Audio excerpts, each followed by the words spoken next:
Maraming kabahayan at mga gusali ang napinsala sa panibagong pag-atake ng Russia sa bansang Ukraine. At World Pride Festival, ipinagdiriwang ng LGBT community sa Amerika. Si Joy Salamatin sa sentro ng balita. Puspusan ang pag-apula sa apoy ng mga bumbero sa Ukraine. Ito'y matapos pasabugan ng Russian drone ang mga ari-arian sa Odessa at Sumy region. Maraming kabahayan, sasakyan, gusali at civilian watercraft ang nawasak dahil sa pag-atake.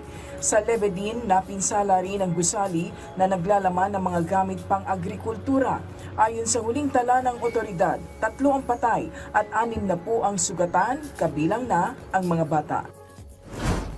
Itinigil na ng South Korea ang paglalagay ng kanilang loudspeaker propaganda broadcast sa border ng North Korea. Ito'y upang ibalik ang tiwala at pahupain ang tensyon sa pagitan ng dalawang bansa. Kasunod ito ng pagkakaluklok kay bagong South Korean President Lee Jae-myung na nangakong muling bubuksan ang dialogo sa Pyongyang. Naglalaman ang broadcast ng mga balita, democratic information at way of living sa South Korea. Batay sa South Korean military, layunin ng suspensyon ang pagsasaayos ng tiwala sa relasyon ng dalawang bansa at pagkamit ng kapayapaan sa Korean Peninsula. Laging makulay ang isinagawang parada sa Washington, D.C. sa Amerika bilang pagdiriwang sa World Pride Festival.